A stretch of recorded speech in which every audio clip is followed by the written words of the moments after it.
চ্যানেলে তোমাদের সবাইকে স্বাগত জানিয়ে শুরু করছি আজকে নতুন একটি ব্লগ। আশা করছি ভিডিওটি তোমাদের খুব ভালো লাগবে, শেষ পর্যন্ত দেখতে থাকো ভিডিওটি। আজকে আমাদের এখানে হরিনাম আছে, সেই জন্য তোমাদের পুরো ব্লগটি শেয়ার করব। সন্ধ্যে থেকে পুরো রাত অবধি কী হয় দেখতে থাকো কিন্তু পুরো ভিডিওটি। আর আমার ভিডিও তোমরা কেমন লাগছে তোমাদের কমেন্ট করে জানিও কিন্তু। আর তোমরা কেমন ধরনের ভিডিও চাইছো আমাকে একটু কমেন্ট করে জানালে আমার ভালো হয়। একটু কী ধরনের ভিডিও তোমরা দেখতে চাও সেই ধরনের ভিডিও আমি বানাবো, কমেন্ট করে জানাও। আর কমেন্ট লাইক করলে আমি একটু মোটিভেট হই, আমার ভিডিও বানাতেও খুবই ভালো লাগে। প্লিজ কমেন্ট আর লাইক করে দিও চ্যানেলটি, আর সাবস্ক্রাইব করতে ভুলো না কিন্তু। তো চলো শুরু করা যাক। প্রথমেই আমি মহাপ্রভুকে প্রণাম জানিয়ে শুরু করছি আজকে ব্লগটি।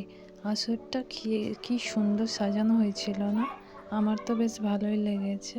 আর দেখো কি ভিড় হয়েছিল, যে পরিমাণে ভিড় হয়েছিল ভিতরে যেতেই পারছিলাম না, সেই জন্য একটু ওয়েট করছিলাম, লোকজন একটু কম হলে যাব ভিতরে, তা না হলে না খুব ভিড়ে ওই ঠেলাঠেলি হলে আমার ভালো লাগে না।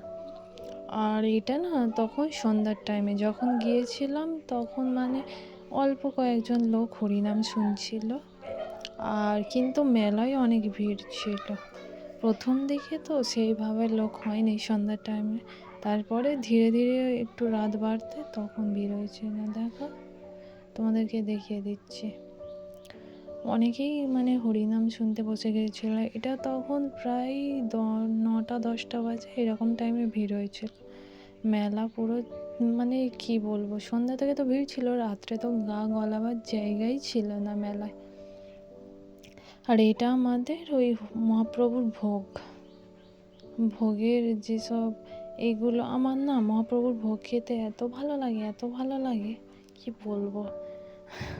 কিন্তু ওই দেখো পাপড়ি চাট চলে এসছে, মেলায় গিয়ে পাপড়ি চাট না খেলে একটু হয়? আবার আমার থেকে তো আমার ননদ বেশি খেতে ভালোবাসে, মানে কি বলবো, ও মেলায় যাওয়া মানেই পাপড়ি চাট খেলে ওর পাপড়ি চাট হয় নাই ফুচকা, আমার ফুচকাটা বেশি ভালো লাগে, ওর পাপড়ি চাট।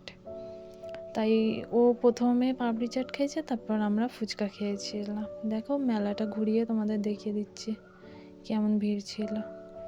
যখন পাপড়ি চাট খাচ্ছিলাম তখন দাঁড়িয়েছিলাম, আর ওকে বলেছিলাম একটু ভিডিও করে দিতে, সেই জন্য ও করে দিয়েছিল। আর বাড়ি থেকে বেরিয়েছিলাম যখন সন্ধ্যার টাইমে, দেখো দাঁড়িয়ে পাপড়ি চাট খাওয়া হচ্ছিল যখন, সেই সময় এই ফটোগুলো কয়েকটা তুলেছিলাম, সেগুলো তোমাদের সাথে শেয়ার করি। আর আমার দিদির বাড়ি না ওই যেখানে মহোৎসব হয় সেখানেই গিয়েছিলাম দিদিদের বাড়িও। দিদি বারবার যেতে বলেছিল বা ফোনও করছিল, যাব না বলেছিলাম, যেহেতু আমাদের বাড়িতেও আত্মীয় স্বজন এসছে সেই জন্য যাব না বলেছিলাম, না গেলে দিদি রাগ করবে বলে সেই জন্য গিয়েছিলাম। আর এটা আমার ননদের বর ননদ, দেখো ও আমার তো এখন খেতে ইচ্ছে হচ্ছে দেখে। এটা রাসলীলার সময়, তখন কটা বাজে, 5টা 5:30 বাজে প্রায়, তখন কি নাচ দেখো বাবা।